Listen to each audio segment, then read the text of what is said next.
Who could soon be reading your email? What smells better than a dog? Well, a dog's nose. And celebrating Thanksgiving Martian style. All that and more coming up on the Daily Orbit.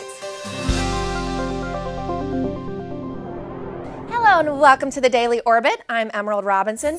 We're celebrating Thanksgiving Martian style. Here at the Daily Orbit, we're thankful for curiosity and all we're learning about Mars. Our happy little rover Curiosity is headed to the lake for Thanksgiving, Point Lake on Mars, that is. For its Thanksgiving festivities, the rover plans to use its Mast Camera to examine possible routes and targets to the east. Instead of carving the turkey, the rover will be using its hammering drill to carve a rock to collect samples of powder from rock interiors. JPL says that the team is getting comfortable with the more complex operation planning, as this will be its first touch and go on the same day.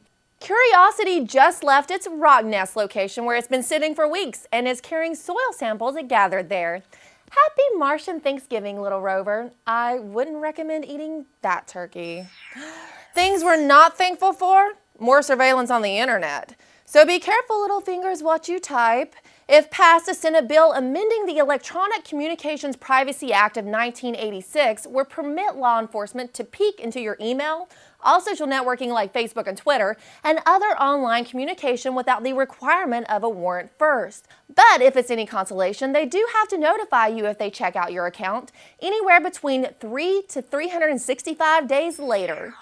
A dog's nose is 1,000 times better at picking up scents than a human's, sparking a new project that uses nanotechnology to replicate the same sort of olfactory sensors inside a dog's snout.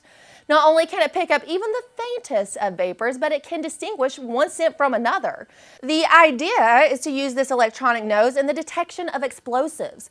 According to engineers, like humans, dogs have their good days and bad days. The electronic nose would be a more reliable bomb detector. However, engineers say that the nose could have other applications, such as in detecting disease particles in someone's breath or identifying food that has spoiled. Better the electronic nose than me. Where you don't want to live if you want a really long and healthy life? The tropics. A new report entitled The State of the Tropics gives insight into life expectancy of those who live in tropical regions. Although having significantly improved over the last 60 years, the average life expectancy for a person living in the tropics is 64.4 years, 7.7 years shorter than the rest of the world. But that's up significantly from 23 years shorter in 1950. Wow. The report indicates that the difference in longevity stems from conflict, disease, lack of food, and poverty. Another positive from the report, infant mortality is down from 161 deaths per 1,000 to 58. Infant mortality averages 33 per 1,000 in the rest of the world. Nearly 40% of the world's population reside in the tropics, making it a very critical region. Researchers say that the tropics has geopolitical, economic, and strategic importance, and sooner or later we'll have to take this seriously. And our week wouldn't be complete without a report on greenhouse gases. The World Meteorological Organization is reporting we hit a record high level of greenhouse gases in 2011. The carbon dioxide level grew by 2 parts per million, reaching a number up 40% above the pre-industrial level.